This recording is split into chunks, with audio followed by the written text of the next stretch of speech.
E para a gente começar a fazer uma análise desse dia nas eleições em todo o Brasil e também fora do Brasil, por que não? A gente conversa com o professor Pedro Serrano, que é advogado e professor da Faculdade de Direito da Pontifícia Universidade Católica de São Paulo. Professor Pedro Serrano, boa tarde, prazer falar com o senhor, seja bem-vindo, tudo bem? Boa tarde, prazer é meu.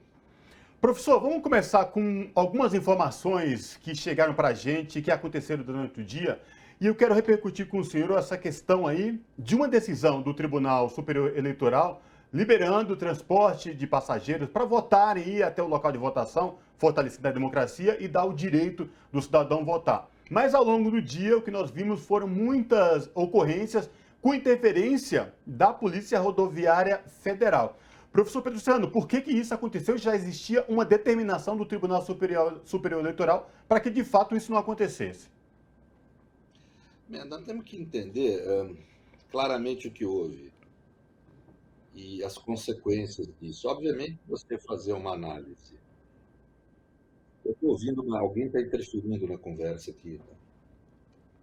Tá. O professor está Algum, ouvindo. Desculpa, não entendi, professor. Pode repetir? há algum som interferindo aqui. Ah, Alguém falando ao telefone, algo assim.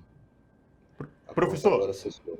nós tivemos um pequeno probleminha técnico, mas já estamos corrigindo e se o senhor puder continuar, por favor. Tá bom. Então, e aí é muito difícil em atividade de ciências humanas você tentar fazer uma análise desse tipo de fato em biópsia.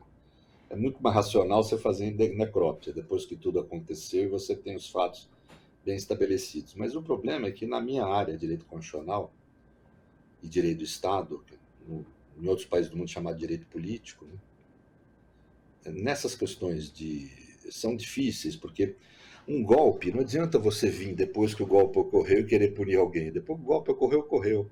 Eles estão no poder, acabou. Né? Um golpe você só consegue reprimir na fase de tentativa, em que ele está sendo tentado. Por isso a reação tem que ser imediata e de pronto. Antes do Lauro Jardim ter lançado agora uma matéria onde ele denuncia, com fatos detalhados, que essas operações da PRF foram planejadas no Palácio do Alvorada com a presença de Bolsonaro, antes disso eu já falei no 247, vocês podem ver, no começo da tarde, que havia no Brasil uma tentativa de golpe. E é isso que nós estamos tendo. Um golpe na nova forma, própria do século XXI, que não é o put, né, aquela tomada do poder por tanques, etc. São medidas de exceção no interior do sistema democrático, e não mais governos de exceção. Né? E é exatamente o que houve. Uma medida que aparentemente tem legalidade, tomada pela PRF, a título de combater crimes, etc. Né? Só que, na realidade, é só uma maquiagem de cumprimento da democracia e da lei. No conteúdo material dessa conduta, há uma conduta tirânica de tentar aniquilar com a democracia, né? E com a Constituição, com a legalidade, portanto. Então, não tem como não denunciar que há no Brasil uma tentativa de golpe, a meu ver. Aí há um raciocínio estratégico. Né? Tem gente que tem observado que não devemos entrar no discurso da tentativa de golpe, porque isso pode favorecer um discurso bolsonarista após a vitória de Lula, de que houve ilegalidade na eleição. Isso sempre vai haver. O bolsonarismo vai reagir mal à derrota de qualquer forma. Uma das características do fascismo é que ele nos leva a pensar segundo o seu discurso, como reação ao discurso. O que eles vão falar, logo eu já me precavenho, parece uma atitude inteligente, mas na realidade é entrar na agenda deles. Né? A jurisprudência da justiça eleitoral é claro, qualquer tipo de abuso do poder político, que é o que se trata, né? Esse tipo de conduta da PRF, qualquer tipo de abuso do poder político, ele só leva à anulação da eleição se ele interferir no resultado. Isso é algo racionalmente aferível. É verificar, caso Lula seja derrotado, se o comparecimento do eleitorado pobre às urnas, que foi quem foi impedido por essas ações da PRF, teve um comportamento semelhante ao das eleições anteriores e já havidas, ou se houve um grau mais acentuado de não comparecimento. Esse grau mais acentuado é a verificação de que essas ações golpistas da PRF interferiram no resultado da eleição. Daí a eleição não é válida. Se a ação da PRF não interferiu no resultado da eleição, a eleição é válida, mas isso não significa que não houve cometimento de crimes graves, sejam crimes eleitorais, sejam crimes contrários de ataque à democracia. Porque uma tentativa de golpe sempre se trata disso. Eu estava alertando, inclusive eu falei disso acho que numa entrevista que eu dei para o Juca essa semana aqui no TVT, mas falei em outros veículos alternativos, de que estava todo mundo falando numa tentativa de golpe de Bolsonaro, ou seja lá o que for, vamos dizer, um terceiro turno das eleições, onde ele buscaria anular as eleições, etc. Né? E eu falei, não, nós temos que nos preocupar com o dia das eleições, que no dia das eleições já vai haver alguma tentativa. E foi o que ocorreu, é o que está ocorrendo. Então, é muito difícil saber qual que é a atitude estratégica agora. Eu não tenho um pensar estratégico nesse momento. Acho que nesse tipo de momento não se deve ter, inclusive, um pensar estratégico. Deve-se ter um pensar normativo. É o que eu acho que deve-se ter. Professor, Quando você está perante uma tentativa de golpe, cabe denunciar que você está perante uma tentativa de golpe. Ponto.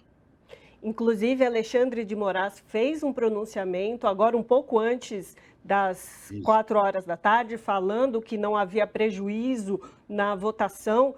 Segundo ele, mesmo com mais de 500 operações sendo realizadas.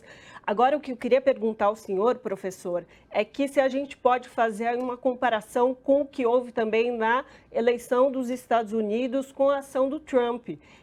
Na eleição, inclusive, que ele foi derrotado por Biden, né? O problema veja, quando o Alexandre deve ter o seguinte raciocínio que é correto. São 500 e poucos ônibus, eu não lembro o número exato.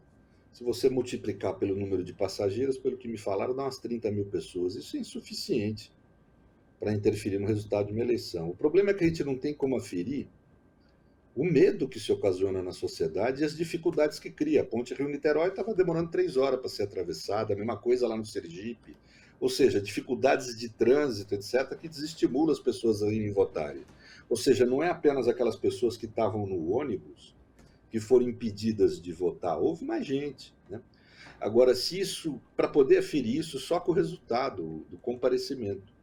A gente vai ver no Nordeste, o nível de não comparecimento é semelhante ao de eleições passadas? Né? Ou não? É semelhante ao do primeiro turno de eleições passadas ou não? Quer dizer, a gente vai poder aferir através desse critério. Né? Agora, obviamente, se Lula se sagrar vencedor, mesmo com esse tipo de interferência, a realidade é que não é isso, é o resultado correto, tal. As eleições são livres, mas isso não significa que essa tentativa não tenha que ser punida, gente. Porque senão eles vão estar sempre tentando esse tipo de mecanismo criminoso, ilegal, subversivo da ordem democrática sem nada ocorrer. Isso não pode acontecer, isso tem que ser punido no sistema. Há uma legislação. Eu não sou especialista em direito eleitoral, mas fui quem coordenou a elaboração do projeto de defesa da democracia apresentada pelo deputado Paulo Teixeira, onde nós estipulamos ali uma série de crimes. E houve todo um processo de negociação, não foi o nosso projeto puro que foi aprovado, mas foi aprovado lá uma lei que coloca claramente que tentativas de golpe por agentes armados do Estado, como é o caso da PRF, é crime grave. Então, esse tipo de situação, se a gente for esperar acontecer um golpe para querer punir, aí não adianta, porque quando o golpe se realiza, já se realizou. É um fato político, é um poder constituinte originário, como nós falamos. Ou seja, é um novo sistema que está vigendo ali. E não adianta tentar impedi-lo, reprimi-lo depois que ele ocorreu. É só nas tentativas que cabe punir. Porque daí você vai estabelecendo uma reação da democracia a esse tipo de ataque adequada, dentro dos limites democráticos, do devido processo legal. Então, eu acho que esse diretor da PRF, com toda a calma eu estou falando isso, deveria ter sido preso, porque ele cometeu ali um crime flagrante, mandou um ofício para a justiça dizendo que ia desobedecer a ordem da justiça. Quer dizer, é uma situação clara de tipificação para você prender ele em flagrante. Não foi preso, que pelo menos seja processado pelo que está cometendo. Né? Eu acho que isso tem que ocorrer mesmo que Lula ganhe a eleição. Professor, aliás, o dia é especial se ele ganhar, porque nós vamos ter novas tentativas de golpe até ele tomar posse, e depois de tomar posse, tentativas golpistas com relação ao governo dele. Não vamos nos iludir, nós estamos lidando com uma força que é reacionária, transgressiva da ordem democrática, que procura, pela violência, romper com essa ordem. Professor Pedro Serrano, eu vou pedir licença para o senhor rapidinho, já começaram a sair os primeiros números da apuração. Fica com a gente e eu vou chamar a Ana Flávia Quitério, que vai trazer informações para a gente. Daqui a pouco a gente volta à nossa conversa. Professor, só um minuto. Ana Flávia, com você. É isso mesmo, Cosma, atualizando aqui para você que nos acompanha, exatamente 17h03 da tarde. No momento, o candidato Lula tem 57,30% dos votos. E em seguida, Jair Bolsonaro com 42,70% dos votos. Daqui a pouco eu volto com mais atualização. Como a Ana Flávia Quitério trouxe para a gente, aí 0,12% das urnas apuradas, mostra aí o presidente Lula à frente. Professor Pedro Serrano, eu quero repercutir com o senhor agora um fato que aconteceu, só lembrando para o nosso ouvinte, o nosso telespectador aqui da TVT, na tarja que está aparecendo a apuração, 0,12%. Ex-presidente Lula, candidato à presidência, 57,7%. Jair Bolsonaro, presidente, candidato à reeleição, 42,93%. Professor Pedro Serrano, eu quero compartilhar com o senhor, repercutir com o senhor agora, um fato que aconteceu ontem e que chamou muito a atenção aqui no estado de São Paulo, particularmente na capital paulista, envolvendo uma deputada federal com a arma em punho, mirando, causando muita confusão, levando risco à vida de várias pessoas, entrando numa padaria com a arma em punho, apontando para as pessoas. Não sei se o senhor chegou a ver essas cenas que circulam na internet. Eu queria ouvi-lo sobre essa questão, professor. Vamos acompanhar o VT primeiro, depois a gente repercute, professor. O nome revelado foi identificado apenas como policial militar de folga e teve a prisão decretada, mas foi liberado após pagar fiança de um salário mínimo. Foi constatado que ele disparou a arma durante perseguição ao jornalista Luan Araújo. Pois é, como eu estava falando desta cena grotesca, uma deputada federal com a arma, um segurança da deputada federal que atira, dispara a ponta para um homem negro. Eu queria ouvi-lo sobre essa questão, sobre este vídeo, sobre este ato ontem aqui na capital paulista. Bem, obviamente foi uma conduta absolutamente ilegal, ilícita, a meu ver, da deputada, porque ela disse que foi agredida, as cenas mostraram que não, ela escorregou. Isso está gravado em cenas aí que circularam na internet. O que parece que ocorreu é que esse rapaz foi lá e ofendeu ela de alguma forma verbalmente. Uma ofensa verbal, no direito nós chamamos de injúria, nunca justifica uma reação armada, gente. A arma só se justifica quando há uma ameaça de uso de arma por outra parte, uma ameaça de uma violência muito grave, né? O que não é o caso, né? Quer dizer, não houve esse tipo de situação. As imagens deixam isso claro, que houve um abuso dela ao se utilizar de uma perseguição armada à pessoa. O segurança é pior, porque ele atirou, e só o fato de atirar num ambiente público como aquele já é um crime específico duro, que tem 2 anos de pena mínima. Está correto ele ter pago fiança, é assim mesmo que a coisa é feita, mas ele tem que ser processado. O que eu fico surpreso é nada acontecer com a deputada. Então vejam, o Bob Jefferson, né, ele reagiu aí de forma armada a uma prisão, né, com 60 tiros, segundo a PF, e 3 granadas que teriam inclusive pregos colocados juntos da granada para ferir as pessoas. E não foi algemado. O que diz a lei, a decisão do STF? Se o sujeito não reage à prisão, demonstra um comportamento pacífico, ele não deve ser algemado. Mas se ele reage, para não colocar em risco a vida dele próprio, do policial que o prende, de terceiros, o correto é algemá-lo. Ele não foi algemado. Sequer algemado. Quer dizer, vejam que no mensalão, no Lava Jato, gente pacífica foi algemada. O governador do Rio de Janeiro, o ex-governador Cabral, foi algemado nos pés, com correntes, né? O Vacari teve muro pulado pela polícia, jogou bomba para prender um monte de gente armada. O Lula também, um batalhão de gente armada até os dentes, para prender um homem pacífico que nem o Lula, né? Então, lá foi 2, 3 policiais de camiseta e a gente viu o que aconteceu, deixando entrar terceiros na cena do delito, do crime, lá aquele padre. É uma atitude incompreensível da polícia. Agora, essa deputada vem e toma uma atitude violenta e nada acontece com ela. Nós estamos vendo a PRF adotar atitudes violentas de impedimento à votação, né?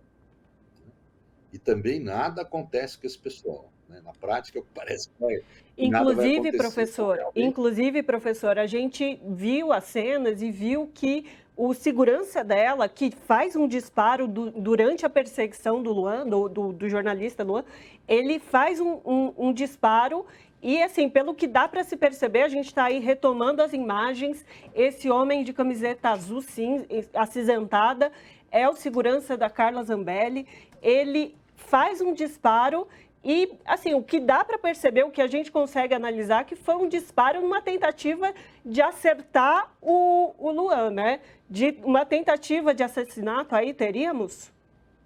Eu acho que sim. Se a imagem deixa claro que houve uma tentativa de acertar o Luan, isso é tentativa de homicídio, é grave. Mas só o simples disparo já é um crime relativamente grave. Então, não dá para um sujeito desse, por exemplo, deve ser cassado imediatamente qualquer porte de arma que ele tenha, e nunca mais ser concedido. E ele deve responder, porque isso é um ato administrativo, não é uma sanção penal, e, de resto, ele deve ser processado com direito de defesa. Confirmado isso pelas imagens, ele deve ser processado perante o tribunal do júri por tentativa de homicídio, além dos outros crimes. Colocar em risco a população, crime de perigo, etc. Então, são, na realidade, um conjunto de delitos aí que foram praticados, mas que o tratamento, pelo menos inicial, muito ameno, né? Exato, professor, porque a deputada ela tem o porte de arma, mas existe uma legislação eleitoral que proíbe você andar armado nesse período 24 horas antes do pleito, que aconteceu hoje, se encerrou exatamente agora, 5 horas da tarde, no dia de hoje. Então, 24 horas antes era proibido. E ela, em declarações à imprensa, diz que ela andou armada sabendo que era ilegal e fez isso conscientemente. E como o senhor está falando, não houve nenhum tipo de retaliação. Ela foi à delegacia, seu segurança foi preso, agora também já pagou fiança, já foi solto também. Vamos ver como vai se transcorrer o processo dele.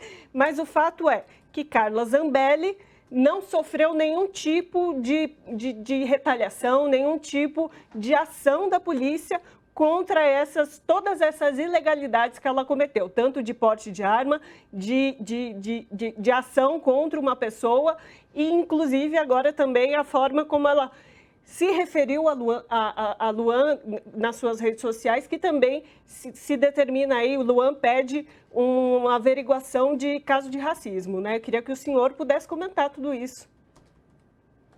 Acho que tudo isso tem que ser apurado. Agora, o que me surpreende, insisto, é a forma amena como essas pessoas, o Jefferson e ela, foram tratadas pela polícia, o que significa dar uma mensagem clara para bolsonaristas e lobos solitários deles, né, que podem praticar violência, que não vão ser reprimidos adequadamente. É muito ruim isso. E assim, é um privilégio que é dado aos bolsonaristas, não é a toda a população. Veja, se o Jefferson tivesse reagido daquela forma, se ele fosse um sujeito negro, pobre, das periferias, vamos ter dúvida, a polícia tinha matado ele e todo mundo que estava na casa, mesmo os inocentes que estavam lá. Isso é useiro e vezeiro de acontecer nas ações, por exemplo, da PM, mesmo da PF, em ambientes periféricos. Isso é useiro e vezeiro, acontece toda hora. Eles, a título de perseguir um marginal, eles vão lá e matam um monte de gente sem passagem pela polícia, gente inocente. Então tinha morrido o Jefferson e todo mundo que estava na casa, né? Então nem estou comparando com isso, porque isso é um abuso de poder cometido diariamente com o nosso povo. Mas algemado, a lei determina que ele deveria ser. A Carla Zambelli, primeiro, tem que perder o porte de arma. Ela portou a arma e apontou para uma pessoa abusivamente, praticando o crime. Ela tem que imediatamente perder esse porte de arma, se ela tiver. Essa é a primeira questão. O segundo, que durante o período eleitoral não se pode andar armado. É uma restrição que há à liberdade, como não se pode beber. Não pode o cidadão sozinho decidir se ele cumpre ou não a lei. Isso é anarquia. A lei tem que ser cumprida por todos. Ela é uma legisladora, ela tinha que dar exemplo para a cidadania.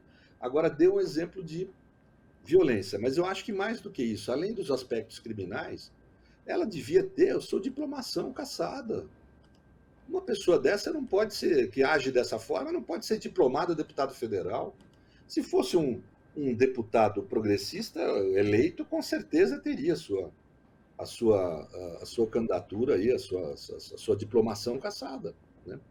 Então a gente vai tolerando as ações fascistas por conta de um raciocínio estratégico nosso. Não vamos fazer nada, porque daí eles vão falar que a gente, apesar da gente estar certo, eles estarem cometendo crime, eles vão falar que a gente está, vamos dizer, tolhendo a liberdade de expressão deles, sei lá o quê, liberdade de explosão deles.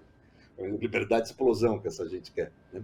Mas tudo bem, que a gente está tolhendo, então, ou seja, a gente começa a pensar e agir não por um raciocínio de legalidade democrática, mas de acordo com os princípios da democracia constitucional, mas a gente passa a pensar por um agir político estratégico, e é aí que o fascismo nos leva para o buraco dele.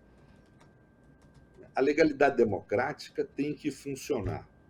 A democracia convive com extremismos, mas não com violências extremistas. Então a violência tem que ser punida, não protegida pela polícia e pelos agentes de Estado, né?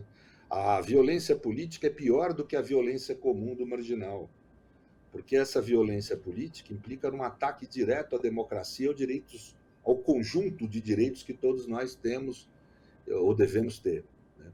Portanto, eu acho que essa excessiva tolerância das instituições com esse agir abusivo e violento é um imenso erro e, em geral, a democracia paga por esse tipo de cometimento. E eu não estou aqui falando de STF. A STF tem tido um papel preponderantemente muito positivo na defesa da democracia, né? Mas é o sistema de justiça como um todo que tem que ser cobrado. O juiz de primeiro grau, o desembargador, os tribunais inferiores, não só o STF, todo o sistema de justiça tem que ser cobrado para que realize a lei, né? Eles são pagos para isso, né? Também os agentes de investigação, a polícia, o Ministério Público, uma vergonha o Ministério Público não promover, vamos dizer, inquéritos, investigações sobre crimes evidentes, né, cometidas por agentes governamentais, por exemplo. Então, esse tipo de situação que nós temos no país é grave, né? E se a gente continuar leniente em relação a esse tipo de conduta criminosa e violenta, nós vamos pagar essa conta. Não vai ser bom para nós. Tá certo, então. Conversamos com o professor Pedro Serrano, que é advogado e professor de Direito Constitucional da Pontifícia Universidade Católica de São Paulo. Professor, muitíssimo obrigada pela sua participação e pela sua análise com hoje aqui.